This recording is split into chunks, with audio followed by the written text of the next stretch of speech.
Oke, izin Octrin ini sudah terrecord. Makasih juga Omnivel sudah kirimkan passwordnya tadi.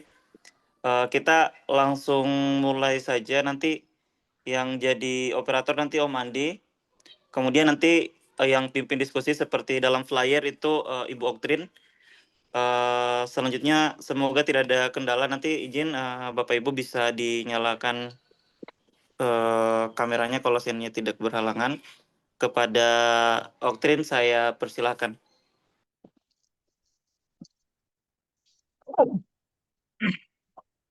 Baik, langsung kita mulai ya Pak.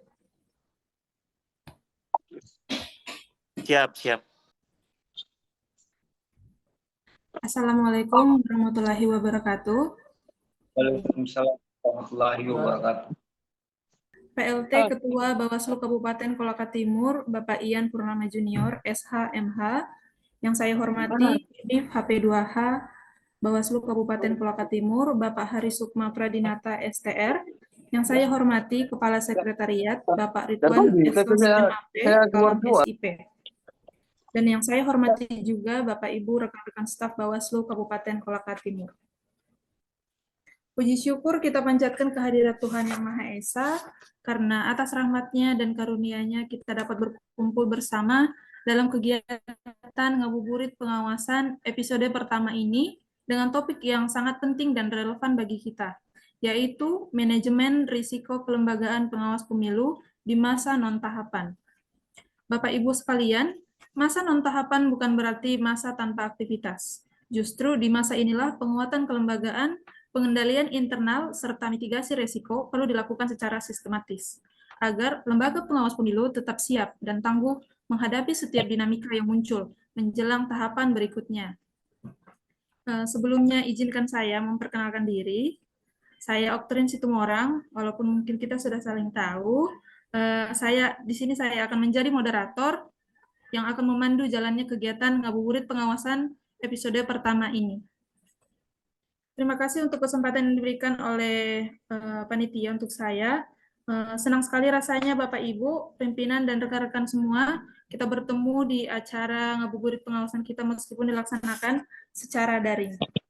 Untuk itu, pertama-tama saya mau bertanya dulu kepada Bapak Ibu, apa kabarnya hari ini Bapak Ibu? Apakah masih kuat? Alhamdulillah. Baik, Octrin. Baik. Bagus. Baik, Octrin. Kalau tidak puasa kau nyaman masih merok kue. Bapak Ibu sudah siap untuk dengarkan materi dari narasumber kita hari ini? Insya Allah siap. Pak Kasek.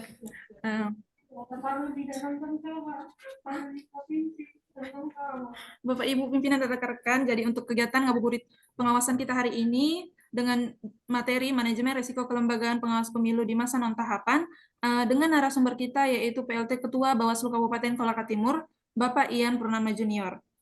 Nah, sebelumnya untuk memulai acara kita ini, terlebih dahulu saya berikan kesempatan kepada Bapak pimpinan atau Bapak Kasek atau Kordiv HP2H untuk memberikan kata sambutan.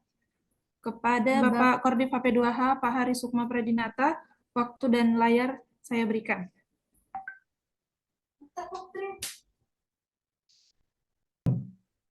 Baik, bismillahirrahmanirrahim. Assalamualaikum warahmatullahi wabarakatuh. Waalaikumsalam warahmatullahi wabarakatuh.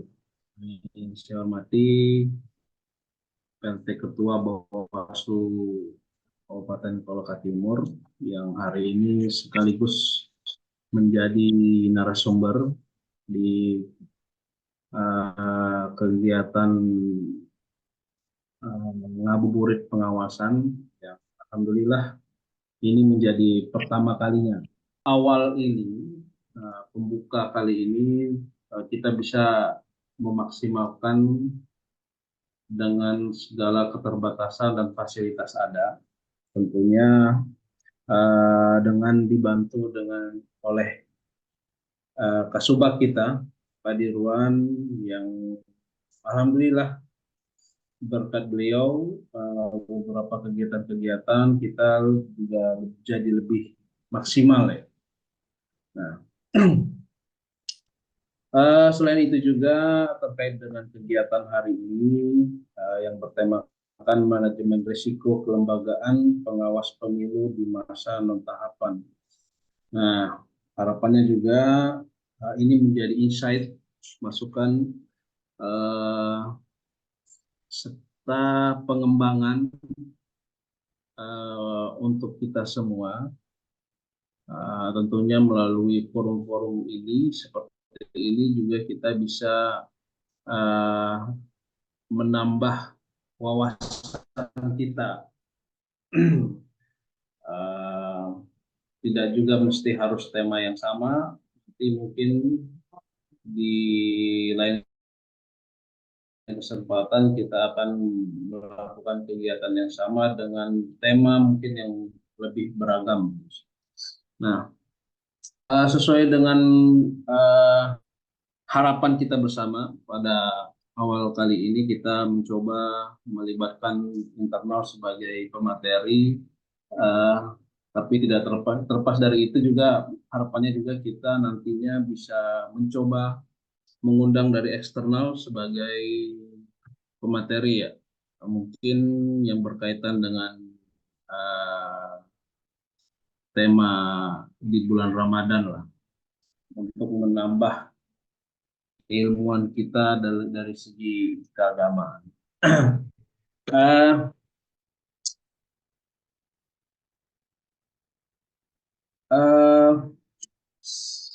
Mungkin itu ya dari saya untuk sementara ini. Nah, sambil menyimak juga harapannya pada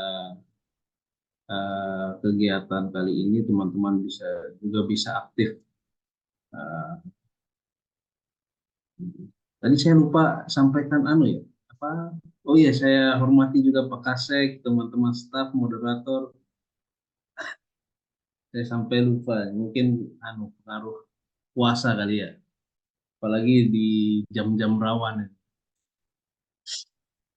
Oke, mungkin itu ya dari saya. Terima kasih moderator, Ibu Oktrin. Billahi taufiq wa hidayah. Wassalamualaikum warahmatullahi wabarakatuh. Waalaikumsalam warahmatullahi wabarakatuh. Baik, terima kasih untuk kata sambutannya, Pak Kordif. Selanjutnya mungkin dari Bapak Kasek, ada yang ingin sampaikan untuk kata sambutannya, Pak? Waktu dan tempat kami berikan. Terima kasih, Trin. Assalamualaikum warahmatullahi wabarakatuh. Waalaikumsalam warahmatullahi. Yang saya hormati Pak Ketua, yang saya hormati Pak Kordif, yang saya sayangi dan banggakan teman-teman staf. Alhamdulillah kita sekarang masih dalam keadaan sehat walafiat, bisa bertemu walaupun sekedar lewat Zoom ini. Alhamdulillah juga kegiatan awal ngabuburit ini bisa berjalan, dan untuk Kolti mungkin dari tahun-tahun kemarin mungkin ini yang awalnya ini.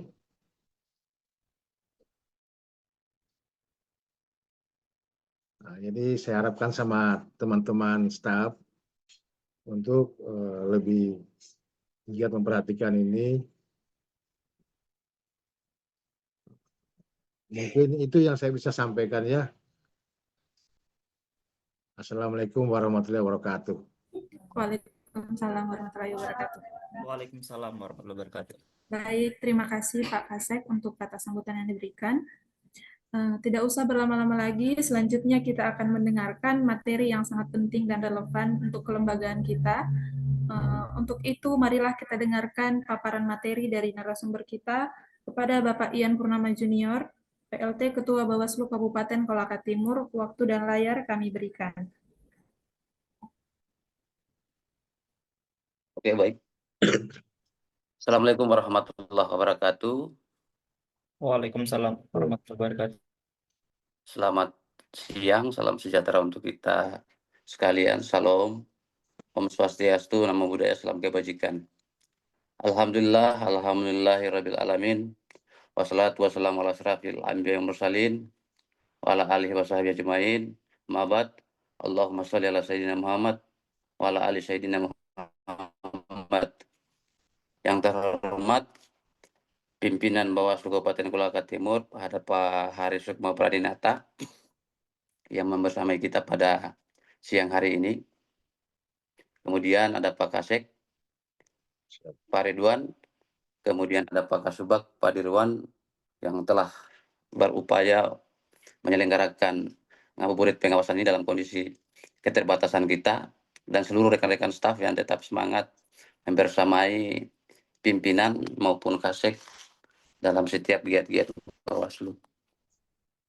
Pertama-tama tentu mari kita mengucapkan puji syukur kehadirat Allah Subhanahu wa taala karena atas limpahan rahmatnya sehingga kegiatan ngabuburit pengawasan Bawaslu Kabupaten Kolaka Timur di tahun 2026 ini dengan tema manajemen risiko kelembagaan pengawas pemilu di masa non-tahapan bisa kita laksanakan.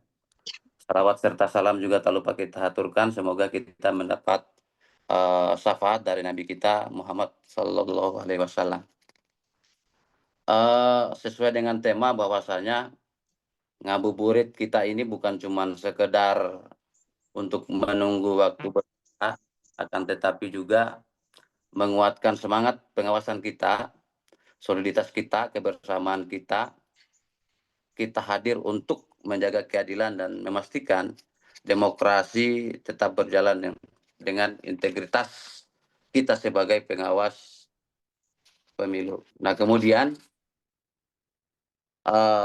sesuai dengan arahan Bawaslu RI di pembukaan ngabuburit pengawasan, bahwasanya di dalam ngabuburit pengawasan ini ada dua hal penting yang mesti kita refleksikan. Pertama, sebagai pimpinan tentu dan seluruh Kasek dan P3K maupun PNS, bahwasanya kita telah mengambil sumpah dan janji sebagai pengawas pemilu. Nah, untuk itu di dalam tugas-tugas kita yang dalam keseharian kita ini bukan cuman di internal saja kita diawasi, namun oleh publik juga, oleh masyarakat juga kita diawasi. Tentu olehnya itu ketika sumpah dan janji kita bisa internalisasikan, maka seluruh proses pengawasan akan bisa kita jalankan dengan baik dan otomatis kelembagaan Bawaslu akan semakin kuat. Kemudian refleksi yang kedua bicara soal bagi eksternal maka menjadi penting meneguhkan eksistensi Bawaslu. Nah, di momen-momen seperti ini, seperti Ramadan, ngabuburit pengawasan ini menunjukkan eksistensi kita sehingga Bawaslu tetap dikenal oleh masyarakat di masa non tahapan pun kita bisa tetap dikenal oleh publik, karena bicara demokrasi bukan bicara soal hasil, akan tetapi bagaimana proses yang dilaksanakan itu benar dan tepat dalam menghasilkan pemimpin. Itu sebagai pengantar juga sebelum masuk ke materi inti kita, bahwasanya di momentum Ramadan ini menjadi penting sekalian kita gunakan karena sesungguhnya nilai yang kita akan perjuangkan ini bisa kita tegakkan, kemudian bisa kita realisasikan di keseharian kita dalam mengembang amanah sebagai pengawas pemilu. Mungkin baik dari materi hari ini yang akan kami urai, manajemen kelembagaan pengawas pemilu di masa non tahapan. Jadi adapun latar belakang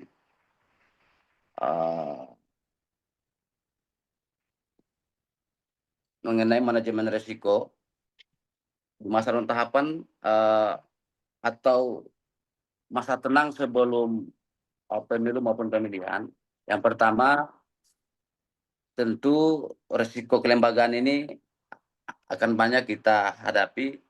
Kemudian risiko bisa muncul dari sisi SDM, keuangan teknologi maupun tata kelola. Kalau kita di kabupaten ada 3 divisi, semua divisi punya risiko masing-masing berkaitan dengan SDM dan organisasi, kemudian di pengawasan, pun juga di penanganan pelanggaran, penyelesaian sengketa, dan hukum. Kemudian penerapan manajemen risiko kelembagaan penting untuk menjaga kesiapan organisasi menghadapi tahapan pemilihan ke depan ataupun pemilu ke depan. Kemudian adapun tujuan ngabuburit pengawasan di kesempatan hari ini, yang pertama, bagaimana kita mampu memahami konsep manajemen risiko kelembagaan. Kemudian kita mampu mengidentifikasi risiko yang akan muncul di masa non tahapan. Kemudian yang ketiga, bagaimana strategi mitigasi dan pengendalian risiko kelembagaan kita. Nah, memahami konsep manajemen risiko di kelembagaan kita, bahwasanya kita mesti memetakan risiko apa yang kita akan temukan di masing-masing divisi misalnya. Kemudian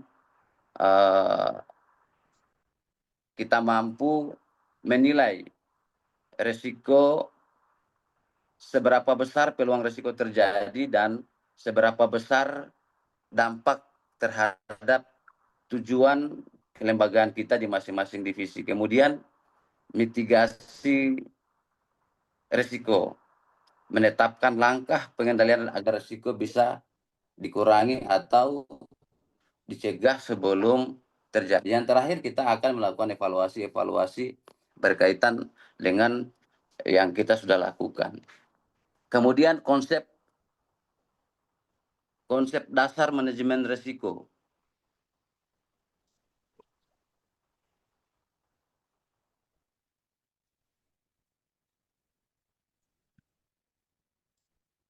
Ini layarnya gimana nih?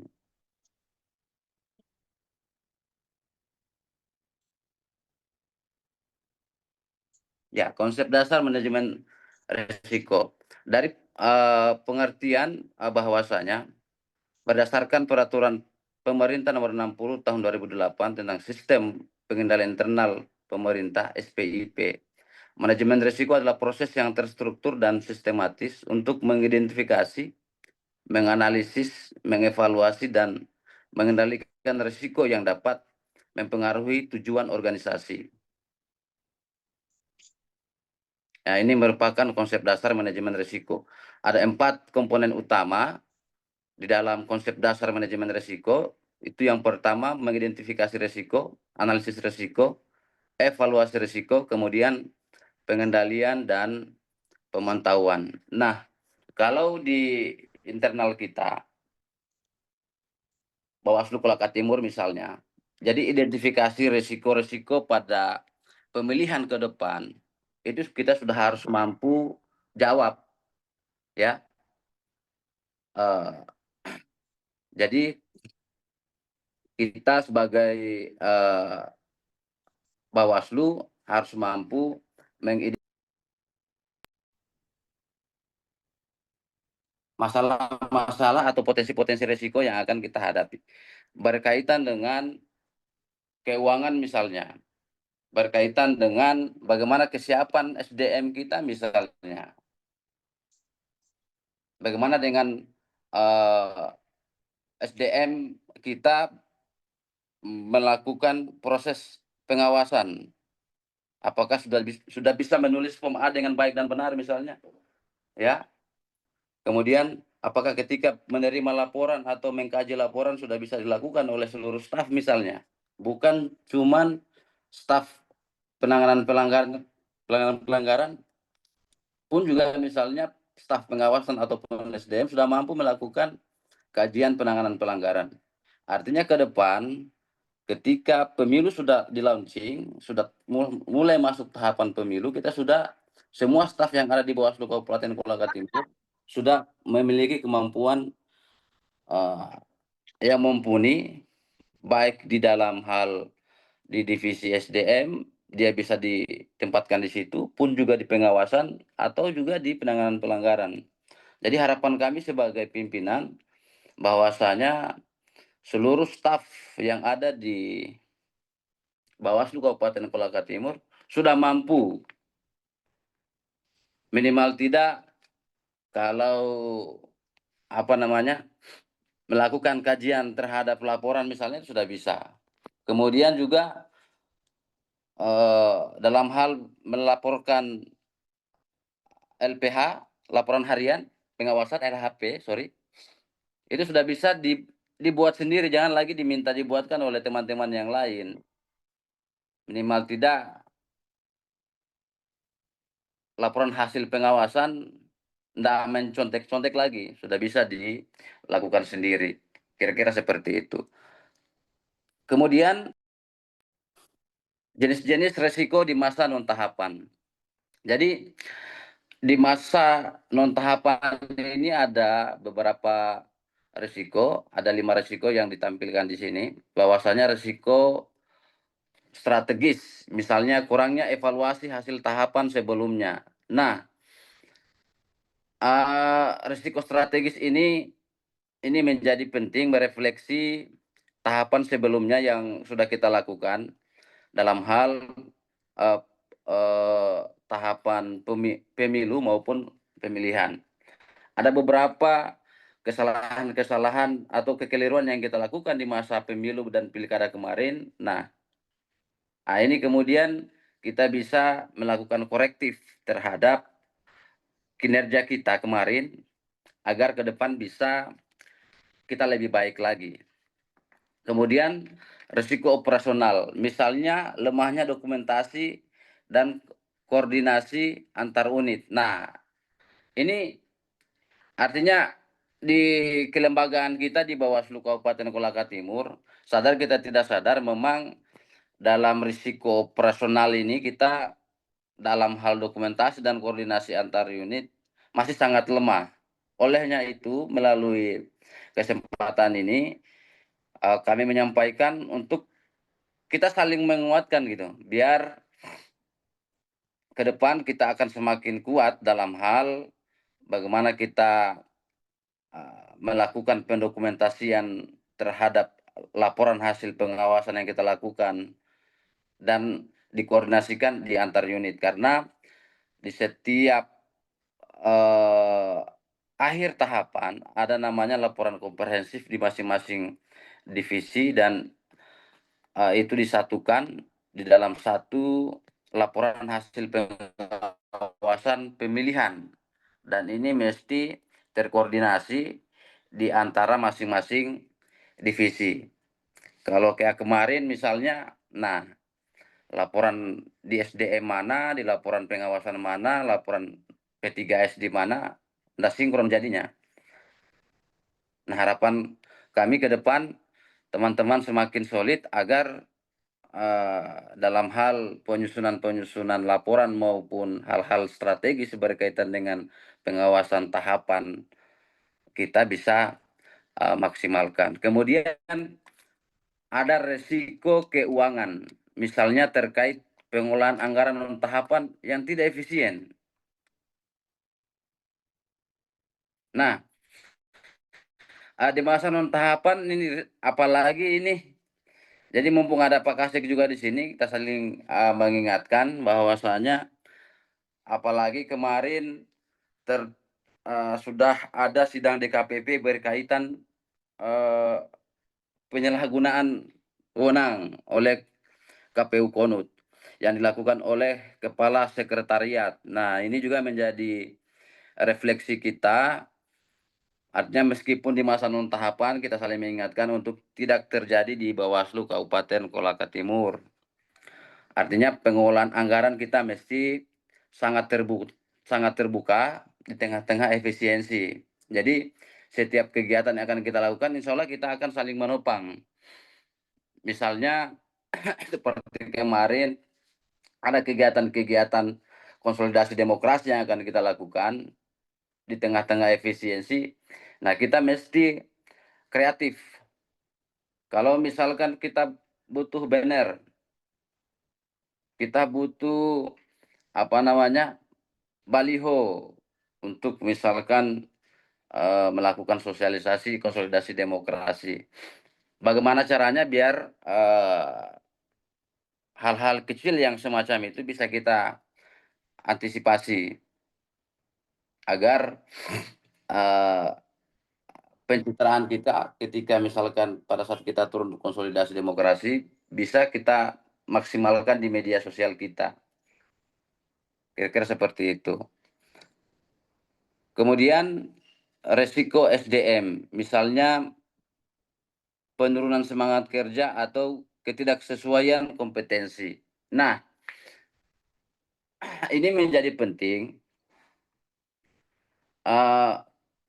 Penurunan semangat kerja atau ketidaksesuaian kompetensi.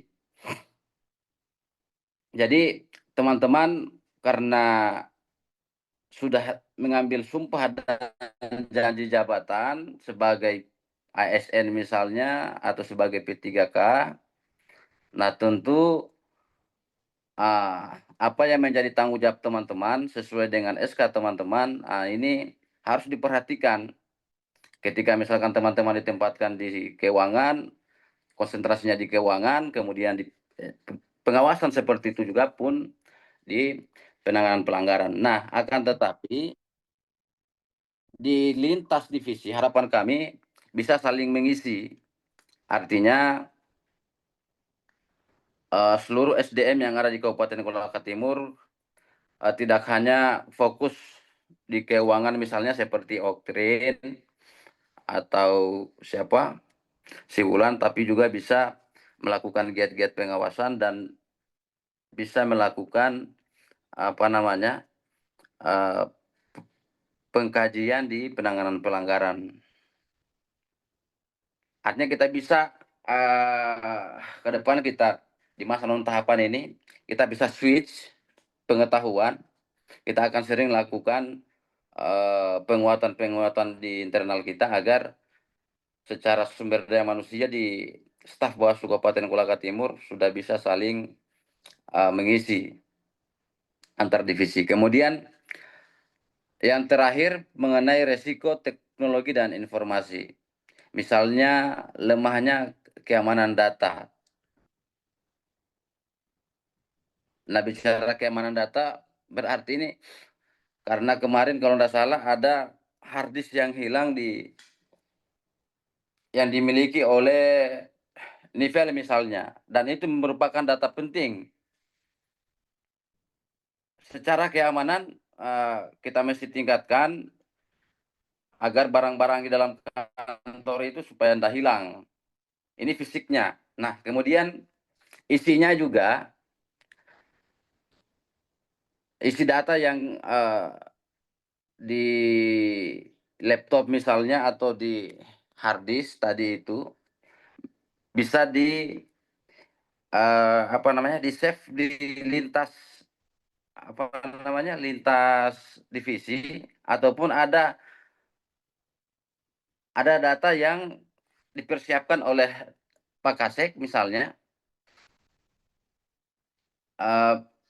ada satu hard disk yang bisa digunakan oleh seluruh teman-teman dan itu tidak tidak boleh keluar dari Bawaslu Kabupaten Kolaka Timur. Karena keamanan data ini sangat penting, apalagi misalkan di situ sudah ada data keuangan, data pengawasan kita, data laporan kita. Nah, sehingga ke depan kita bisa mengamankan data-data yang kita miliki. Kemudian lanjut, Oktrin. Slide berikutnya.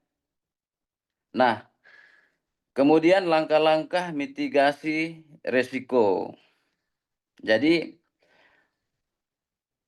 yang pertama ada namanya pemetaan resiko. Nah, dalam pemetaan resiko, kita harus menentukan area atau kegiatan yang berpotensi menimbulkan risiko di masing-masing bidang atau unit. Kalau kita berarti di masing-masing divisi.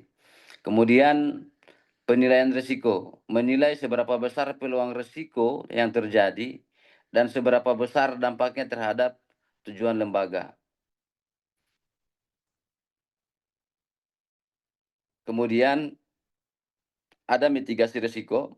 Ini menetapkan langkah pengendalian agar risiko bisa dikurangi atau dicegah sebelum terjadi. Yang terakhir, evaluasi, melakukan peninjauan ulang terhadap efektivitas langkah mitigasi dan memperbaharuinya jika diperlukan. Lanjut.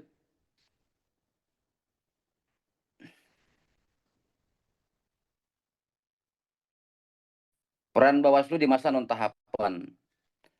Ada 4 hal penting dalam peran Bawaslu Kabupaten Kolaka Timur di masa non-tahapan. Harapan saya selaku pemateri pada ngabuburit pengawasan kali ini, Bapak Ibu sekalian. Yang pertama, menjaga kesiapan kelembagaan dan sumber daya manusia. Nah, yang mana Bawaslu perlu memastikan seluruh struktur organisasi dan pegawai memiliki kapasitas serta kesiapan kerja yang optimal bahkan di masa non-tahapan.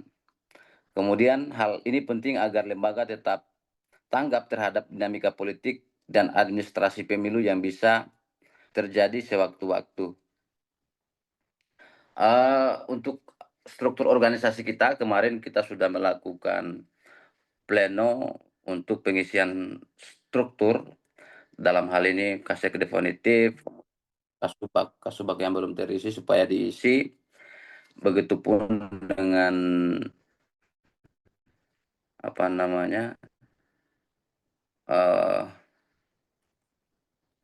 pengisian staf. Nah, ini menjadi penting agar teman-teman staf bisa dikoordinir oleh Kasubag di bawah komando Jenderal Kasek agar giat kedivisian kita bisa lebih terorganisir. Kemudian melakukan evaluasi SPIP dan audit internal. Nah, pelaksanaan audit dan evaluasi SPIP membantu memastikan seluruh kegiatan kelembagaan berjalan dan prinsip akuntabilitas. Melalui evaluasi rutin, kelemahan dalam sistem pengawasan internal dapat segera diperbaiki sebelum menimbulkan risiko yang lebih besar. Nah, ini menjadi penting kenapa kita di Bawaslu selalu melakukan pleno rutin berkaitan dengan selaku pelaporan juga SPIP kita mengontrol keuangan dan berjalannya program-program yang telah kita tetapkan sebagai salah satu bentuk kesesuaian prosedur dan prinsip akuntabilitas tadi. Kemudian penyusunan dan pembaruan peta risiko kelembagaan. Peta risiko menjadi alat penting untuk mengidentifikasi potensi masalah di setiap unit kerja dan menentukan prioritas mitigasinya. Dengan pembaruan secara berkala, Bawaslu dapat menyelesaikan strategi pengendalian terhadap perubahan lingkungan organisasi dan regulasi. Jadi, kita menyusun dan pembaruan peta risiko kelembagaan kita. Ya. Jadi, ada mapping khusus yang akan kita lakukan, kita klaster. Jadi, risiko-risiko apa yang akan kita hadapi di masa non-tahapan berkaitan dengan program-program yang kita sudah susun, itu bisa kita laksanakan secara maksimal di masa non-tahapan ini. Kemudian, pengembangan sistem informasi pengawasan. Nah, sistem informasi pengawasan yang terintegrasi membantu mempercepat proses pelaporan, analisis, dan tindak lanjut hasil pengawasan. Kalau tidak salah kemarin ada aplikasi yang telah dibangun oleh Oktrin dalam hal aplikasi sistem pengawasan kita. Semoga ini bisa kita maksimalkan dan bisa kita kembangkan agar pelaporan hasil pengawasan kita bisa lebih terintegrasi dalam sistem atau sistem informasi pengawasan yang telah dibuat oleh Kolisa kalau tidak salah. Kemudian selain meningkatkan efisiensi, sistem ini juga untuk meminimalkan kesalahan operasional melalui otomatisasi dan pengolahan data yang lebih akurat. Nah, ini kita lebih maksimalkan lagi. Lanjut, slide berikutnya.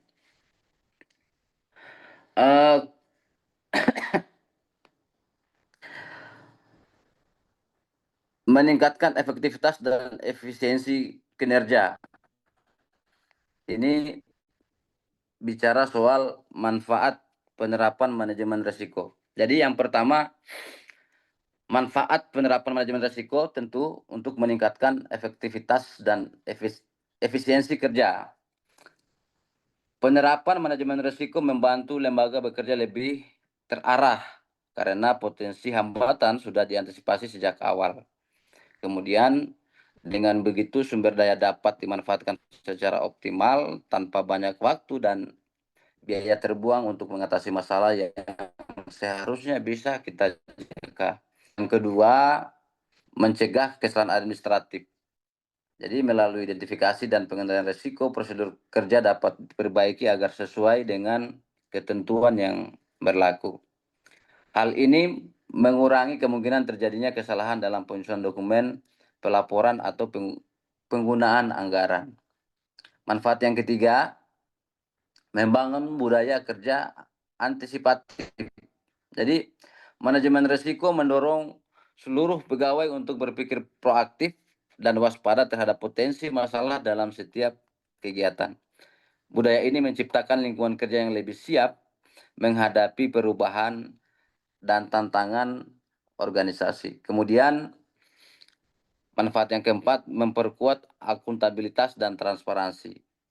Setiap keputusan tindakan dapat dipertanggungjawabkan karena didasarkan pada hasil analisis risiko yang jelas dan terdokumentasi. Selain itu, transparansi meningkatkan karena proses pengolahan risiko terbuka dan dapat diawasi oleh semua pihak. Lanjut.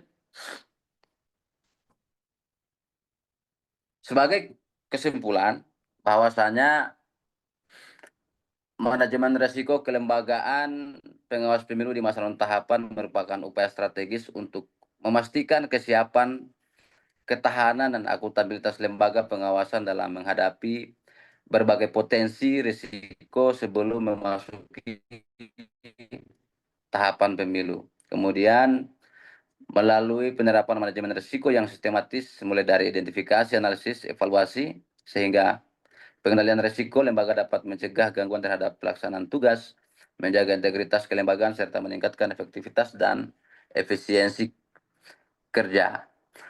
Kemudian penerapan manajemen risiko di masa tahapan menjadi sarana untuk memperkuat sistem pengendalian internal, menumbuhkan budaya kerja yang antisipatif, dan memastikan setiap unit kerja memahami serta mampu mengelola potensi risiko sesuai perannya.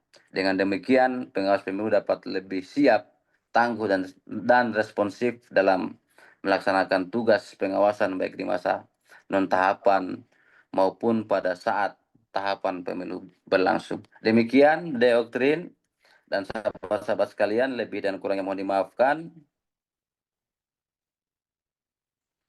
Wallahul muwaffiq ila aqwamit thoriq. Wassalamualaikum warahmatullahi wabarakatuh. Waalaikumsalam warahmatullahi wabarakatuh. Waalaikumsalam warahmatullahi wabarakatuh. Baik, terima kasih kepada Bapak narasumber yang telah menyampaikan materinya dengan begitu informatif dan membuka wawasan kita semua mengenai pentingnya pengelolaan risiko kelembagaan, terutama di masa non-tahapan ini. Banyak hal yang bisa kita petik, mulai dari pentingnya pemetaan risiko, penerapan sistem pengendalian internal, hingga bagaimana membangun budaya sadar risiko di lingkungan lembaga pengawas pemilu. Selanjutnya, kita akan masuk ke dalam sesi tanya-jawab. Untuk itu, kepada Bapak, Ibu, pimpinan, dan rekan-rekan semuanya, Jika ada yang ingin bertanya atau memberikan pengalaman semasa kerja di masa non tahapan ini, boleh langsung menyalakan mic-nya.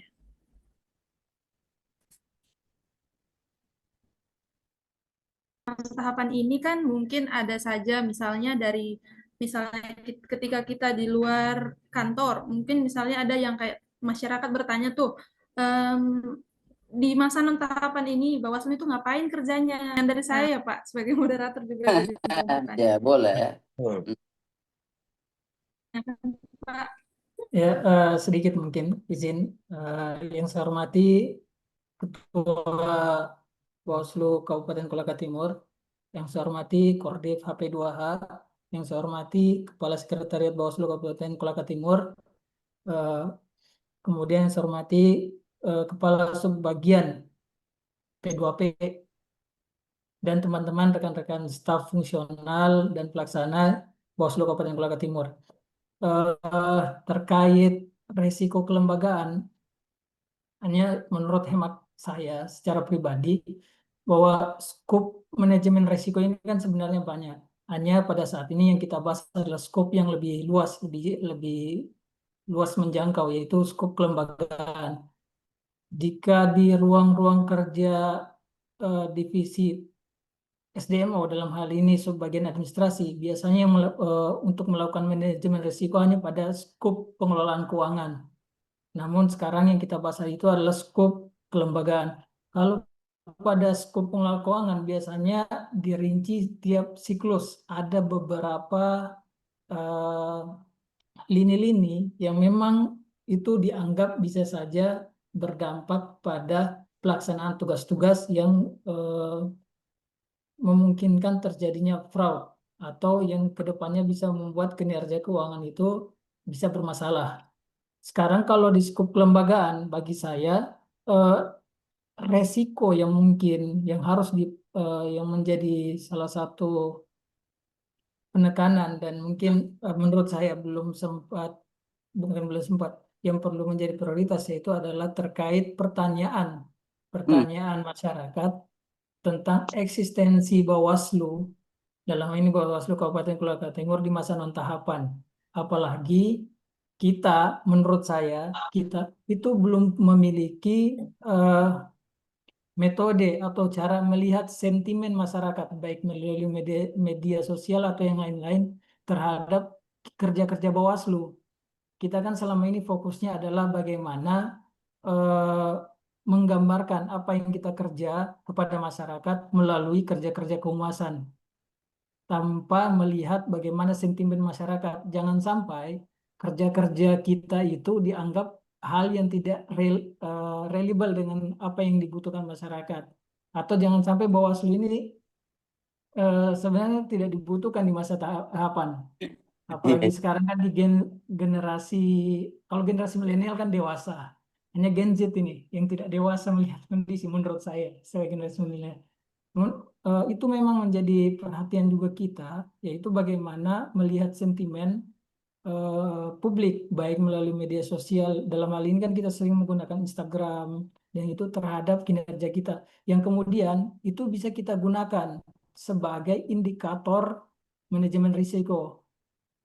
Supaya apakah kita bisa melakukan langkah-langkah preventif ketika sentimen itu kebanyakan sentimen negatif, atau sentimen yang ada itu sudah kebanyakan sentimen positif, sehingga kita perlu meningkatkan langkah-langkah yang sudah kita lakukan sekarang. Itu yang pertama, Pak. Kemudian yang kedua, terkait memang berbicara tentang kelembagaan, kita akan berbicara juga tentang struktur atau proses kerja birokrasi, proses kerja-kerja yang ada di kesekretariatan di bawah pengawalan atau di bawah koordinasi atau di bawah komando dari pimpinan. Kerja-kerja sekretariatan ini memang seyogyanya harus bisa saling membantu, saling mengisi satu sama lain karena melihat keterbatasan SDM yang ada. Tapi di satu sisi memang kita perlu mempersiapkan atau perlu dalam bagian-bagian tersebut sumber daya yang memang profesional dan kompeten di bidangnya dulu. Kemudian kalau memang sudah kompeten di bidang masing-masing, baru bisa kita lakukan kolaborasi antara beberapa bidang, sehingga apa yang menjadi tujuan supporting dari sekretariat terhadap kebijakan pimpinan itu bisa dieksekusi secara optimal. Mungkin itu saja Pim dari saya, kemudian izin semoga kegiatan kita ini bisa lebih ditingkatkan dan menurutku ini adalah merupakan kegiatan yang memiliki marwah yang positif untuk peningkatan kualitas kelembagaan kita. Assalamualaikum warahmatullahi wabarakatuh. Waalaikumsalam warahmatullahi wabarakatuh. Waalaikumsalam. Baik, terima kasih untuk advice-nya dari Pak Nifel, mungkin berbagi tentang pekerjaan khususnya di SDM ya di masa non tahapan ini. Dan